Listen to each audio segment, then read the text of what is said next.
Bonjour, sur Excel, quand on parle d'une cellule, on utilise les références colonnes et lignes par défaut. Mais il peut arriver aussi qu'on a un système qui permet, des outils qui permettent de nommer la cellule. Par exemple, ici, si je clique ici, bon, je peux dire que je parle de la cellule B2, la cellule verte, dans la même colonne B3, donc 32.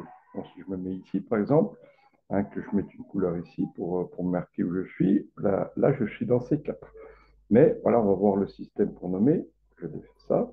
Donc là, j'ai mis Toto et Tata. Ici, on va appeler la cellule verte de valeur 18 Toto, la cellule verte de valeur 32 numérique Tata. Donc là, il y a un outil pour ça qui se trouve donc déjà, on se met pour nommer, donc la cellule verte s'appelle, on voit d'ailleurs dans la fenêtre à gauche de la barre de formule ici B2. On parle de la cellule B2. On parle que de cellules, hein. Il y a un système également qui s'applique pour nommer les plages, mais on parle que de cellules ici. Donc là, pour nommer, l'outil est dans l'onglet formule ici, dans la boîte d'outils non définie, et on va tout de suite sur gestionnaire de nom ici. Il nous ouvre un menu.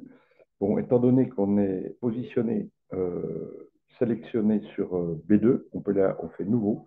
Et là, en parlant on a dit Toto pour la verte, Tata pour la jaune. Là, celle-ci, on l'appelle donc Toto. On se met pareil, Toto, etc.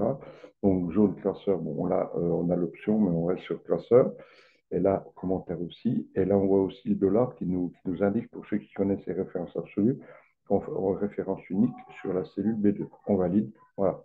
Et tout de suite, bon, si on sortait, bon, on va faire en même temps pour ne pas perdre de temps. On va se mettre, non, on ne peut pas d'ailleurs parce qu'il faut fermer. Donc là, après, se mettre sur B3, etc. Bon, c'est fait aussi pour quelque chose. Donc, je reviens sur B2, valeur 18 dans la barre formule, et cette fois-ci, Toto, on a le nom ici. Donc, on fait pareil. La cellule B332 s'appelle B3 ici. Et on procède de même cette fois-ci. On va l'appeler Tata. On est dessus nouveau. Et on a le sous-menu de nommage par Tata. Pareil, on fait entrer. OK. Donc tout de suite, on va Tata ici. Et on valide le menu. On ferme. Bon, ça, OK. Et puis voilà, c'est fait ici. Tata, tata. Donc au niveau, par exemple, si on faisait, on a deux syntaxes possibles de somme. Par exemple, c'est facile. Dans le cas le plus simple de la somme, puisqu'elles sont en dessous, si on fait une somme ici avec le raccourci sigma, là, bon, il nous prend la bonne plage par défaut, elles sont alignées. J'ai fait exprès de les mettre l'une. Donc, on a la syntaxe normale, là, on ne voit pas ni Toto ni Tata. On a B2, B3, comme on pourrait le mettre en écrivant. On pourrait mettre également ici, les deux fonctionnent. Au lieu de faire ça, je pourrais faire à la place, écrire en manuel dans la barre de formule, égal, et taper B2, taper le signe plus, B3. Donc ça va additionner bien sûr les deux cellules et on obtient 50.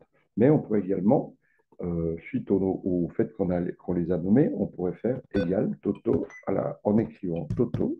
Donc là, il nous la détecte en plus, on double-clic, le signe plus, et on commence par TA. On voit en allant doucement, T, on voit rien, TA.